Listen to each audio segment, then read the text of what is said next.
Hola, hola, probando, ¿todo bien?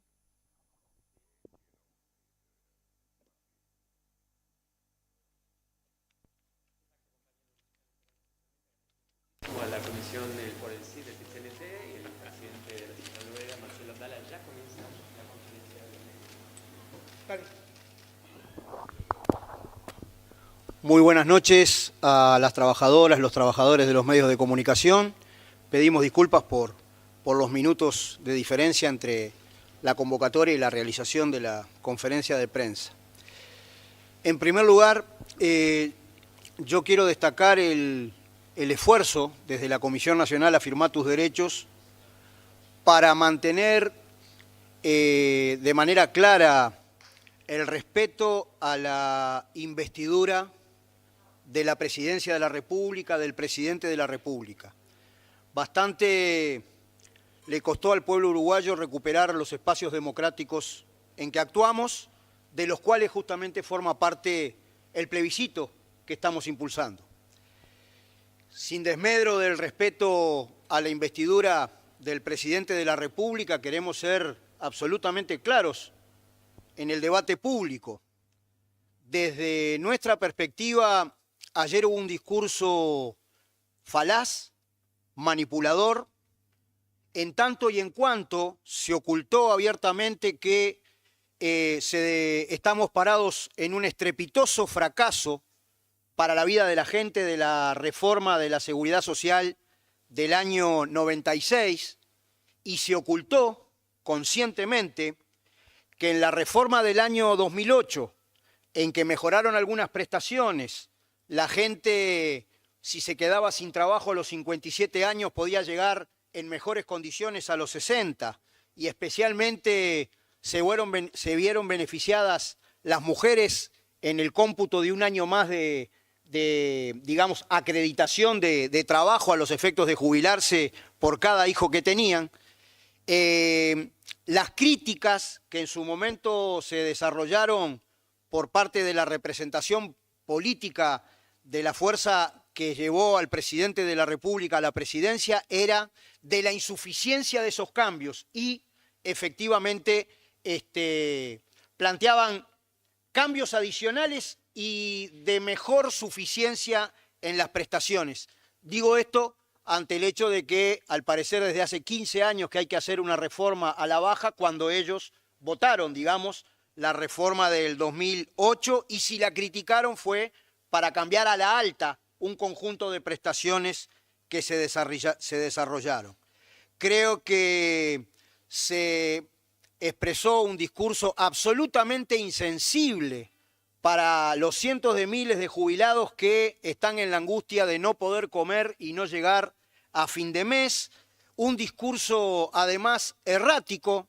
Concretamente, si no me falla la memoria, un periodista del Observador le preguntó si habían sido tenidos en cuenta los planteos del movimiento sindical y de la Comisión Nacional Afirma Tus Derechos, de que las necesidades de asistencia financiera se podían sostener, por ejemplo, mejorando la superación de la evasión fiscal que hoy hay, por ejemplo, revisando críticamente y con mucho criterio, no eliminarlas al barrer, sino analizar la contribución al trabajo, etcétera, pero revisando críticamente el hecho de que en América Latina el porcentaje de renuncia fiscal por exoneraciones está en un entorno de un 3% y en Uruguay está en un entorno de un 6,5%. ¿A qué me refiero?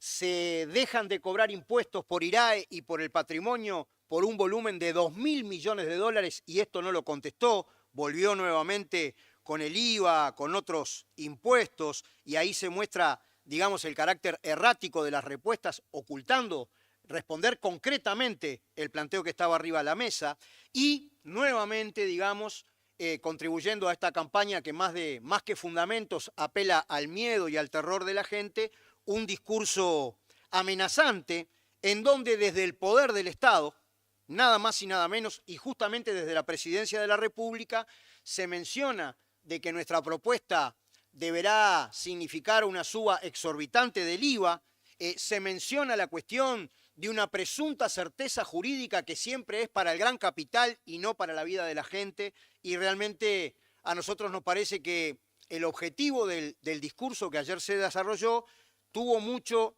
digamos, de atemorizar a nuestro pueblo, de acallarlo y de paralizarlo en esta iniciativa. Nosotros queremos una discusión concreta y fundamentada. Hemos dicho públicamente que en la comparecencia del ministro de Trabajo y del asesor del gobierno responsable tanto de la reforma del 96 como de lo que hoy es la 20.130, el doctor Saldain, se estableció que el costo mensual a julio de 2023 sería de 683 millones de pesos, equivalente a 18 millones de dólares mensuales. Y se confesó en el Parlamento, digamos, que esta diferencia entre lo que cobró la gente efectivamente como renta vitalicia de la SAFAP y lo que hubiere cobrado por el Banco de Previsión Social, significa de manera anual 216 millones de dólares. Datos del Poder Ejecutivo, analizando, por otra parte, una presunta retroactividad que no genera, porque no hay cambios constitucionales retroactivos, pero analizando una presunta retroactividad que la misma se elevaría al monto de 216 millones de dólares anuales. Si nosotros observamos este dicho en el Parlamento, nada más y nada menos, y de representantes de gobierno, que hay 75.205 personas que están recibiendo, digamos, las rentas vitalicias de la SAFAP, a nosotros nos da el promedio que cada persona, como promedio, que cobra renta vitalicia, se le está estafando, se le está confiscando 10.000 pesos por mes. Estas son las cosas que nosotros queremos conversar. Punto 1. ¿Es cierto o no es cierto que cada uno de los que hoy reciben renta vitalicia en una reforma que fracasó estrepitosamente, que ya está por cumplir 28 años, digamos, ¿es cierto o no es cierto que se le confiscó la suma de 10.000 pesos por mes, digamos, con respecto a los aportes que hacen las AFAP? En segundo lugar, a partir de esta misma cifra de alrededor de 75.000 personas, ¿es cierto o no es cierto que el 90% de las mismas, estamos hablando de 57.000 personas, luego de 28 años de existencia del régimen de la SAFAP, están cobrando como promedio de las distintas franjas de aporte, y esto no son datos nuestros, son datos del Banco de Seguros del Estado? ¿Es cierto o no es cierto que el 90% de las personas están cobrando 5.053 pesos mensuales como promedio? Debe recordar nuestra población, porque nuestro diálogo es con la gente, que cuando se crearon las AFAP se prometía que la gente iba a ganar doble jubilación, se prometía que la gente iba a poder disfrutar de cuantiosas vacaciones, se prometía que la gente iba a tener inclusive turismo espacial. Repito, ¿es cierto o no es cierto que el 90% de las personas que reciben renta vitalicia cobra como promedio en las distintas franjas 5.053 pesos? Que además el 30% de las personas, 19.327, ni siquiera como promedio llega a cobrar 2.000 pesos por mes. Este es el dinero que después de toda una vida de aporte están pagando las AFAP. Nosotros queremos que la sociedad uruguaya cuide a quien nos cuidó, que cuide a nuestros abuelos, a quien nos cuidó. En tercer lugar, el presidente lo confesó muy entre líneas, dijo, no, al principio hay cierto superávit, al principio ingresa cierto dinero, dijo así, y esto está referido a que durante el año 2023 se desarrollaron transferencias a la SAFAP por un importe de 1.467 millones de dólares. En lo que va del año 2024, esta cifra es de aproximadamente 924 millones de dólares. El año no terminó. Queremos sostener, porque de esto mucha gente se ha hecho la distraída, que en realidad hasta el propio CIMBE lo reconoce, distintos estudios, que por muchos años esto no va a generar necesidades de asistencia financiera. Por contrario, con el dinero que deja de transferirse a las AFAP, se genera un efecto en cadena, y es que Rentas Generales no tiene que cubrir el déficit de la seguridad social, y en nuestro punto de vista dejan de transferirse al Banco de Previsión Social por parte de todos nosotros, por parte de Rentas Generales, la cifra de 476.505.794 millones de dólares. Quiero nuevamente decir si es correcto o no, y que el sistema político en su conjunto se pronuncie, porque también han querido oponer pobres a pobres. Si está mal en torno a la cuestión de la pobreza y la pobreza infantil, tratar de que un jubilado que trabajó toda su vida por lo menos llegue a fin de mes, por lo menos tenga un ingreso mínimo igual al salario mínimo nacional, si es correcto o no lo que nosotros propusimos, y es que estos ahorros de casi 500 millones de dólares anuales, está bueno que todo el sistema político haga un compromiso, un acuerdo de destinarlo efectivamente a la erradicación de la pobreza y en particular la pobreza infantil. La duplicación de rentas, de transferencias que desde el MIDE se hace a los sectores más desposeídos, implicaría, para duplicarla, 380 millones de dólares por año. Y yo estoy hablando acá de 470 y pico, digamos, millones de dólares que el país se ahorra por no tener que transferirle dinero a las AFAP. En definitiva, desde nuestra perspectiva, estamos ante una situación en la cual, por un lado, si el presidente de la República, para defender su posición, tiene que recurrir a una actitud de amenaza, con un alto grado de insensibilidad, que se manifiesta con respecto a la vida de la gente, en realidad, haciendo esto, está mostrando un elevado grado de debilidad política. Para nosotros es una pena que un presidente que está terminando su mandato lo termine de esta manera, tan alejado de la realidad y de la vida de su pueblo. Y siempre en el entendido de que cuando se habla del país, para nosotros, el país no es otra cosa que su gente. El país no es otra cosa que su gente y en particular el pueblo trabajador. Dice el artículo 5, el numeral 5, perdón, del artículo 77 de la Constitución de la República. Dice textual que el presidente de la República y los miembros de la Corte Electoral no podrán formar parte de comisiones o clubes políticos, ni actuar en organismos directivos de los partidos, y subrayo esto, ni intervenir en ninguna forma de propaganda política de carácter electoral. Vaya si es electoral la consulta ciudadana que nosotros estamos haciendo por el sí a 3 medidas cautelares que elevan la seguridad social a un derecho humano fundamental. Sin desmedro de esto, sin contradicción con esto, hecho el daño, porque nosotros sostenemos que el presidente de la República es el presidente de toda la República, también de los que impulsamos el plebiscito, respetuosamente.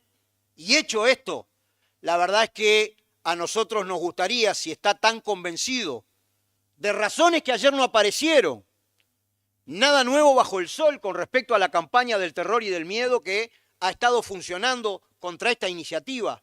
Pero la verdad que, hecho esto, a nosotros, y lo pensamos mucho, nos gustaría efectivamente que el presidente de la República defienda sus fundamentos en un debate con una compañera o un compañero que legítimamente defina, un trabajador, una trabajadora, la Comisión Nacional Afirma Tus Derechos, para debatir y hacer que el pueblo sepa las cuestiones que están en juego, digamos, el 27 de octubre.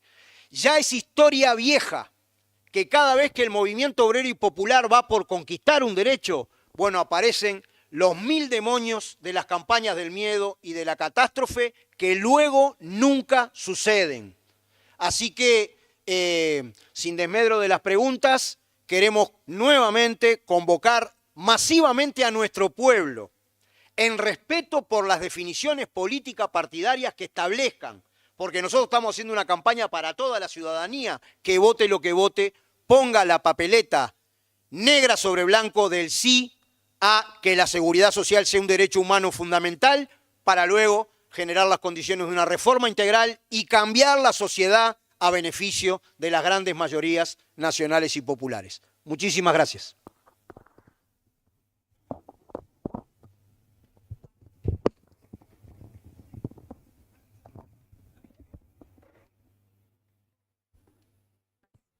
Hola, hola. Ahí. ¿Qué tal, Abdala? Buenas tardes para todos allí en la mesa. Hacerle una consulta al margen de la discusión por la financiación ante una eventual victoria de este plebiscito. ¿Qué consideraciones le merece la palabra de algunos sindicatos, tales como los de AEBU, por ejemplo, que el hecho de que se apruebe esta reforma constitucional pone en juego la propia caja de sus afiliados y también de otras cajas, por ejemplo, como la de los profesionales, quienes tuvieron que anexarse vía proyectos de ley expresa a esta reforma que se aprobó en 2023 y esa preocupación que hay de fondo de volver a discutir, según entiende el sindicato bancario, el hecho de que se apruebe este plebiscito? Gracias.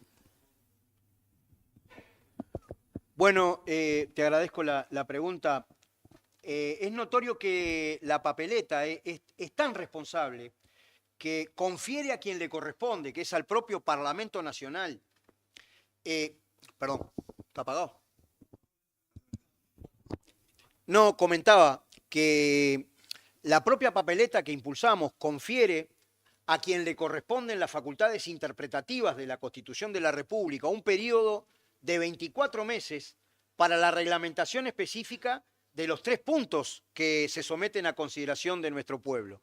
Hemos dicho además que este mecanismo, que no es una reforma integral, sino medidas cautelares concretas, no va en desmedro de un eventual diálogo social sobre la seguridad social en donde se profundicen en todos los aspectos que tienen que ver con la materia, y ni que hablar que en una situación nueva, digamos, generada por una victoria del sí, bueno, habrá que analizar al detalle la convergencia de los distintos modelos, las características, porque hay distintas maneras de hacerlo. Lo quiero decir en estos términos solamente como ejemplo, que nosotros consagremos reconstituir un derecho que ya teníamos y que era poder, con 30 años de trabajo, elegir jubilarnos a los 60 años. Del mismo modo que una persona legítimamente puede decidir quedarse en el trabajo, si así puede, hasta los 61, 62, 63, 64, 65, y se puede hasta estimular esto con una escalera a la alta, hay distintas formas, digamos, de articular la cuestión, y nosotros, por supuesto, que recontra abiertos a manejar todas esas posibilidades, porque ni que hablar que AEBU es parte del movimiento popular y del movimiento sindical. Abdala, por aquí Gustavo Guisulfo de Canal 5. Le quería consultar con respecto al concepto de expropiación que están manejando los detractores justamente de esta iniciativa, diciendo que eso acarrearía, digamos, un perjuicio a la imagen internacional del país en cuanto a la seguridad jurídica y advierten de la misma manera una andanada de juicios contra el Estado por justamente fracturar los contratos de los años 90. Bien. Buenas tardes. Dentro de la campaña del miedo, uno de los recursos más utilizados ha sido hablarle a la gente de la confiscación, de una confiscación futura que se promete, pero que está muy alejada de la realidad y de las garantías que da la papeleta. Pero hubo una confiscación fáctica ya, concreta, constatada por el propio informe de proyecciones actuariales del Banco de Previsión Social en el supuesto número 5, la página 4. Este material va a estar a disposición de todos los medios de prensa y aquí está el fundamento de lo que estamos diciendo y que ya compartió Marcelo. 75.000 personas se han jubilado por el régimen mixto a abril de este año. La pérdida es de $216 millones al año, 18 millones de dólares por mes. 10.000 pesos por persona. Personas que están ganando 5.000 pesos, el 90% de las personas jubiladas por el régimen mixto, están cobrando 5.000 pesos.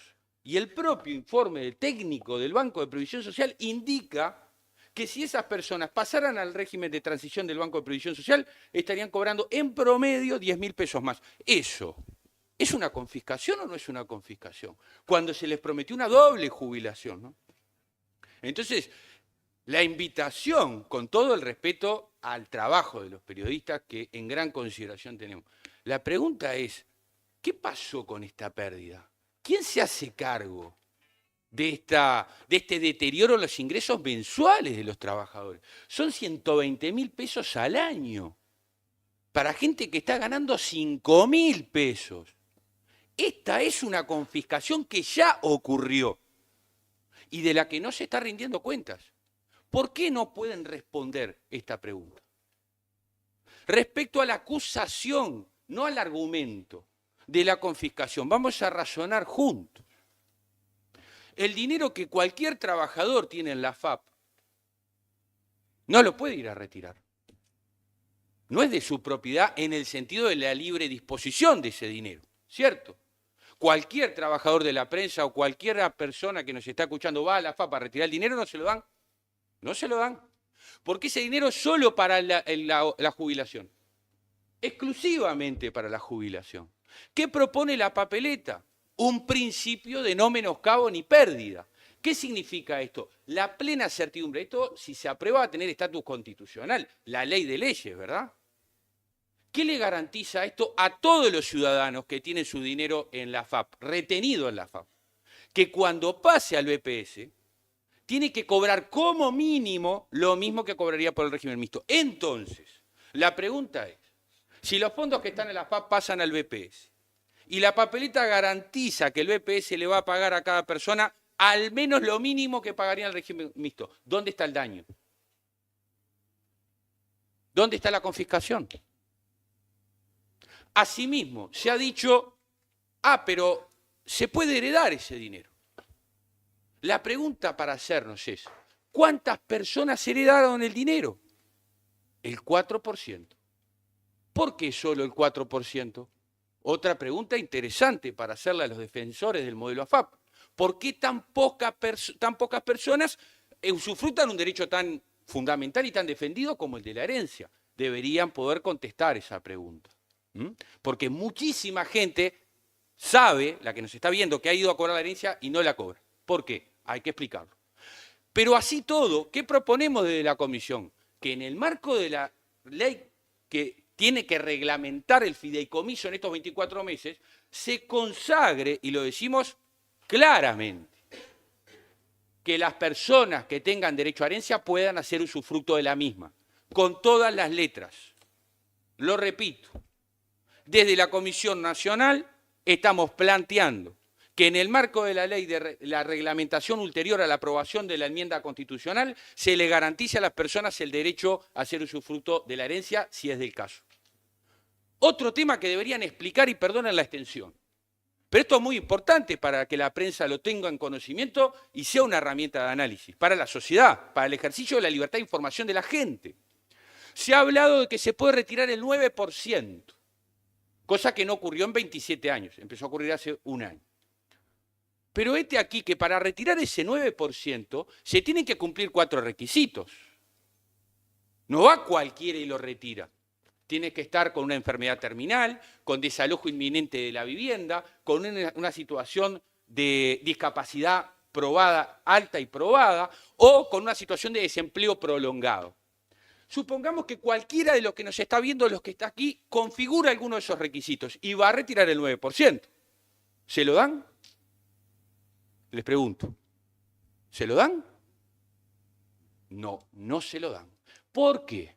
Porque para darles el famoso 9%, la persona tiene que tener 60 años de edad y 30 años de aporte. Si no, no se lo dan. Es decir, atentos con esto. Si un trabajador está con una enfermedad terminal y necesita ese 9% para financiarse el tratamiento oncológico, pero tiene 38 años de edad, no va a recibir el 9%. Hay que decir toda la verdad. toda la verdad, porque es respetar el derecho a la libertad de información de las personas. ¿Cuándo puede cobrar la persona el 9%? Cuando configura alguno de estos 4 requisitos, pero además tiene 60 años de edad como mínimo, 30 años de aporte y renuncia a cobrar la jubilación por 3 años. Si no, no cobra el 9%. Y esto es importante que lo sepan para que la ciudadanía lo sepa, si no parece que cualquiera pudiera retirar el 9% y no funciona así el sistema. Pero por último, y cierro este largo razonamiento, ¿qué estamos proponiendo de la Comisión Nacional? Que si la enmienda constitucional logra las mayorías sociales, y esto es muy importante porque el movimiento sindical no impone nada a nadie, el movimiento social uruguayo no le impone nada a nadie, el movimiento social uruguayo está haciendo una propuesta democrática para que democráticamente se resuelva si la mayoría del pueblo lo quiere o no lo quiere. En el caso que lo quiera, en la ley reglamentaria posterior, estamos diciendo que el 9%, bajo las condiciones dadas, se siga pudiendo retirar. Entonces, y termino el razonamiento, les pregunto, ¿dónde está la confiscación? La conclusión unívoca es que la confiscación real, concreta, existente, fue la que sufrieron los trabajadores con los 10.000 pesos por mes que dejaron de cobrar. La confiscación que se le imputa a la papeleta no existe, por los razonamientos que acabo de exponer. Buenas tardes a la mesa, Matías Capec de La Diaria. Justamente el PIT-CNT es la principal organización representante de los trabajadores en Uruguay y justamente las personas que están en contra de la reforma señalan que pueden haber perjuicios justamente sobre los trabajadores. Por un lado, el tema de la caída de la inversión, por la prohibición del ahorro individual, por el otro, por la inseguridad jurídica que podría generar este cambio, y después que sea la variable de ajuste el salario mínimo, que según señalan podría plancharlo. ¿Puede afectar a los trabajadores esta reforma? A eso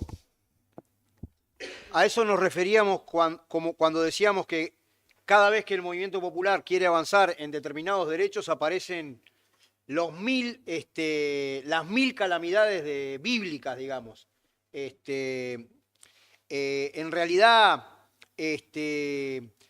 nosotros estamos convencidos que la cuestión del salario mínimo nacional, perfectamente el país puede dar un paso más y establecerla en el marco de la negociación colectiva, en vez de que sea unilateralmente definida por el Poder Ejecutivo.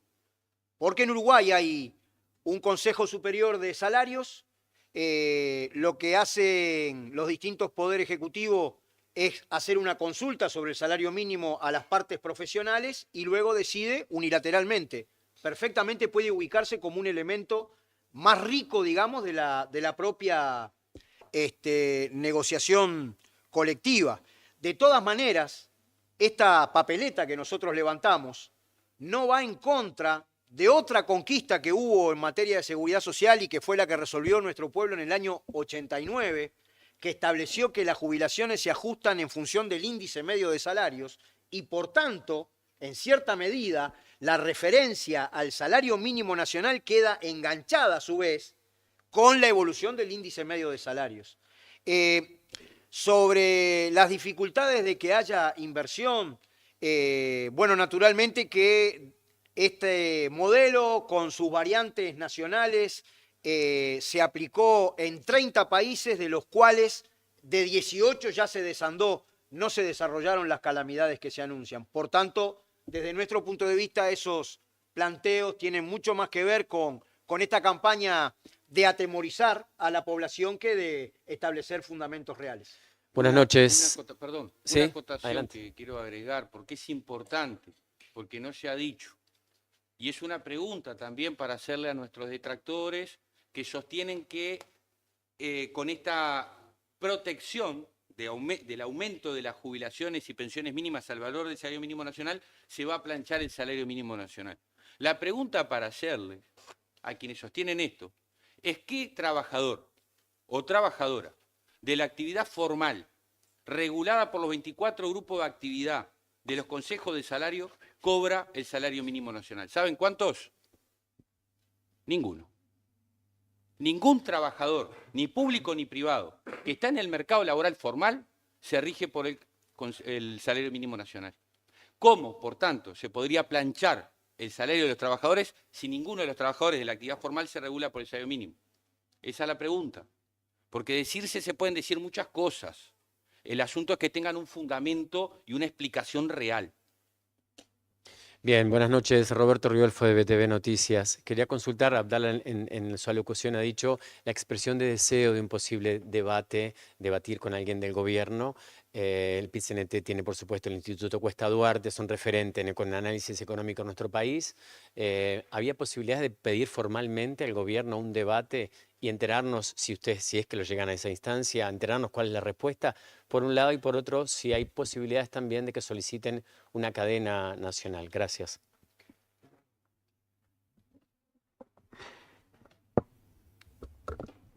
En realidad, buenas tardes. En realidad nosotros no descartamos ninguna posibilidad en el marco del diálogo social, porque ayer se dijo en cadena nacional, en la conferencia del presidente de la República, que el diálogo social estaba de moda. Nosotros entendemos que diálogo social es mucho más que un concepto vacío y que tiene sus contundencias. Necesitamos explicarle a la población que los perjuicios de los que mencionaban hace un rato, que hablaban de que podría ir en contra de los trabajadores, el no tener inversiones en el corto plazo. Por ejemplo, hablar que la reforma del 96 no resolvió el problema de empleo, no resolvió el problema de completitud de historia laboral, sobre todo para las mujeres, no resolvió el déficit fiscal, no brindó 2 jubilaciones, no resistió 15 años, no puso el foco en un derecho humano fundamental, ni tampoco dio mejores tasas de reemplazo, sino peores. Con el agravante de que el presidente mismo hablaba también ayer de que hacía 15 años que se estaba hablando de una reforma. Esto no es cierto, porque en el 2008 hubo una reforma y hace exactamente 15 años. Por tanto, hay un claro desconocimiento de parte del presidente de la República que nosotros entendemos que tiene que salir a explicarle al pueblo. ¿Y qué cosas tienes que explicarle? Bueno, que la ley 18.395 del 2008 fue votada por unanimidad con el voto de todo el Parlamento. Que no sé si estaba presente en ese momento, pero que la realidad es que tuvo un apoyo masivo, que ampliaba derechos. Y estuvieron de acuerdo todos los partidos políticos. ¿Qué tiene que explicar el presidente de la República a los trabajadores y trabajadoras de este país en lugar de influenciarlos y poner el miedo como una herramienta de manipulación? Que no convergen los sistemas. No hay un sistema de convergencia de ninguna caja. Acá las cajas quedan como están, cada una va a tener su directorio como lo tiene hoy, con los malos manejos o los buenos manejos o las buenas inversiones o las malas inversiones que tenía hasta la actualidad. Acá lo que hay es una compulsión de poner a todos los trabajadores y trabajadoras de este país, de cualquier caja, en un régimen mixto, dejándonos la duda y el sinsabor a trabajadores y trabajadoras que defendemos a la seguridad social como derecho humano fundamental, si esta no será una tendencia a ir al 100% de privatización escalando de a poco. Entonces, abrir muy bien los ojos y a estar atentos a esta situación. Hablaba también del adicional de las pensiones por vejez e invalidez. ¿Ustedes tienen idea de la cantidad de requisitos que hay que cumplir para llegar a ese 20% de complemento? Es casi inviable para ningún trabajador poder obtenerlo. Jubilaciones y trabajo. Lo decía como una muy buena noticia, que hay 3.000 personas que están trabajando jubiladas. ¿Ustedes creen que lo hacen por gusto o lo hacen por necesidad? ¿Le explicó el presidente de la República que aquellas personas que vuelven al mercado laboral cobrando una jubilación mínima con ajuste, a la mínima 18.840, si cobra 10.000 pesos reales por jubilación, pierde el adicional de los 8.840 pesos? Porque recién en este mes el Banco de Previsión Social ajustó sus sistemas para que ese modelo de cálculo se produzca de forma tal que comparezca de manera real con la ley. Este mes. Hasta ahora le estaban pagando el 100% de la jubilación. No sé qué va a pasar, si la gente va a tener una deuda o si en realidad no se lo van a descontar. Esas son las cosas que tiene que explicar. Suplemento solidario, ¿por qué en lugar de aumentar por el mejor de los dos, IPC o índice medio de salarios, elige aumentarlo por el peor para que se licúe en el tiempo, que es una forma de ayudar a las jubilaciones más deprimidas?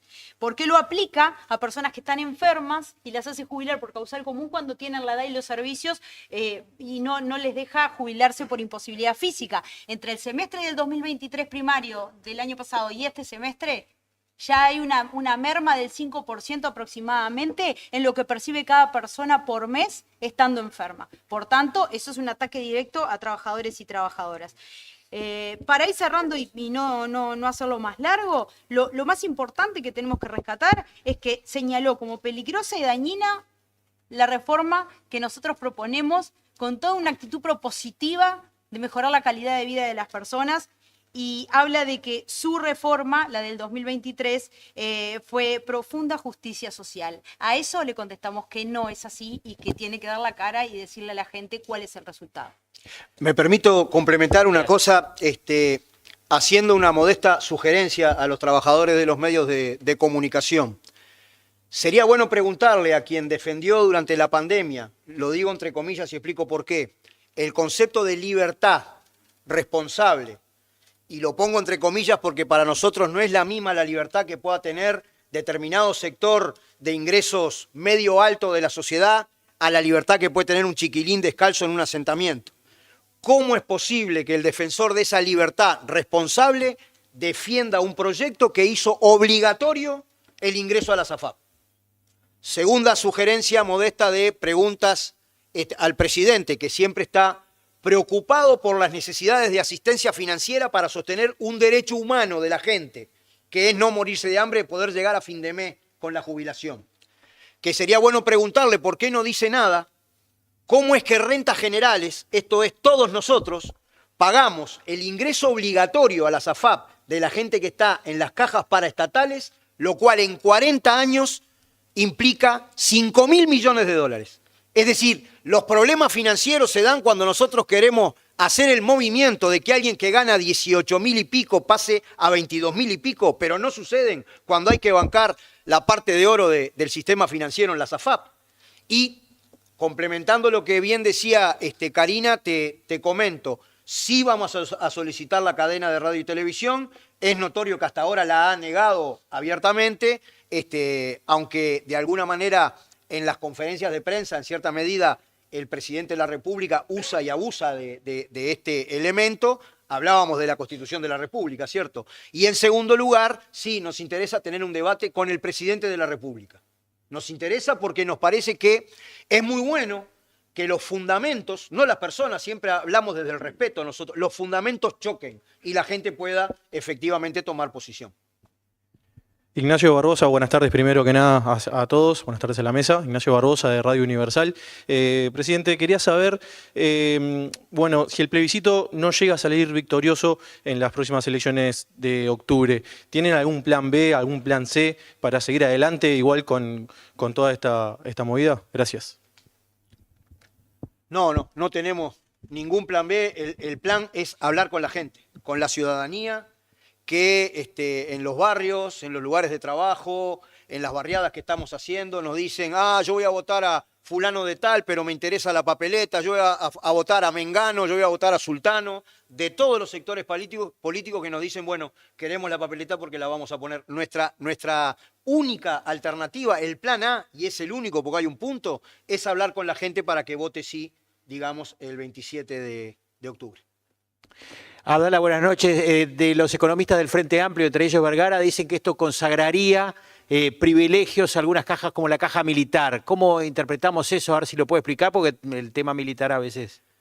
Bueno, en eso estoy de acuerdo con Saldain, increíblemente, porque Saldain dijo que era un disparate sostener que un artículo que establece con claridad que el mantenimiento de los beneficios es lo que explicaba Sergio, es decir, el mantenimiento sin menoscabo de todos los beneficios está referido al sistema mixto. No tiene nada que ver con la caja militar. Y bueno, ni que hablar, nosotros no estuvimos en el gobierno, ¿cierto? Si se hubiera querido hacer, se podía haber hecho. Pero nosotros siempre nos manejamos en términos de equidad. Por tanto, me parece que la pregunta se contesta. ¿No beneficia a los militares este plebiscito? No. Abdala. Por acá Mariana Retén de Telemundo. La consulta que le hago, más allá de la conferencia de prensa del presidente de la República, que entiendo un poco es el foco de lo que están planteando en la jornada de hoy, tiene que ver con las posiciones de todos los candidatos, o sea quien sea que resulte electo como futuro presidente de la República, todos tienen una posición contraria a este plebiscito y entienden que las consecuencias de un modo u otro van a tener un impacto sobre las proyecciones que ellos han hecho para sus políticas eventuales de un futuro gobierno. ¿Qué les dice a esos candidatos que pueden ser presidente el día de mañana? Bueno, siempre desde el respeto a las distintas opiniones, pero nosotros, repito, esta es una movida ciudadana, es una movida desde las organizaciones sociales, estamos en diálogo con las vecinas y los vecinos de todo el país, de todos los sectores políticos. No me corresponde decirles ninguna cuestión en particular a los candidatos porque estamos en plena faena de dialogar con el pueblo y además, en realidad, nosotros no tenemos que contestar en particular por dos razones. Ayer yo comentaba que lo dijo entre líneas el propio presidente de la República, pero hay estudios, como por ejemplo el de CIMBE, que establece que por años lo que va a surgir es el superávit de no tener que transferir dinero público a las AFAP. Y además, lo que nosotros hemos establecido es que el coste, por ejemplo, de llegar por persona al salario mínimo nacional, porque por definición el salario mínimo nacional es un ingreso que se considera, por ejemplo, en la ley de consejos de salario que también Sergio mencionaba, es un ingreso por debajo del cual es inhumano que nadie esté, es estar por debajo de la pobreza y por tanto la referencia nuestra, y lo decimos abiertamente, es la persona, está referido a una futura necesidad de asistencia financiera de 460 millones de dólares anuales. Solamente, repito porque siempre doy este ejemplo, evitando la evasión que hoy existe en el transporte carretero, según el Banco Interamericano de Desarrollo, el país podía recibir 180 millones de dólares por año. Solamente revisando con rigurosidad, porque nosotros no decimos eliminarlas al barrer, también acá tiene que ver con la cuestión de la inversión, del trabajo, hay que hacer un análisis claro. Pero Uruguay está más del doble, está casi al doble, perdón, de la renuncia fiscal en América Latina, que es un 3%, un 3,5%, y acá estamos en un 6 y pico. Eso son los 2.000 millones de dólares que dejan de ingresar en las arcas del Estado por exoneraciones de IRAE, exoneraciones de impuesto al patrimonio, en segundo lugar. Y en tercer lugar, que acá la pregunta, cuando el presidente de la República, los distintos candidatos referencian los problemas en términos de igualdad o equidad, ¿hasta cuándo?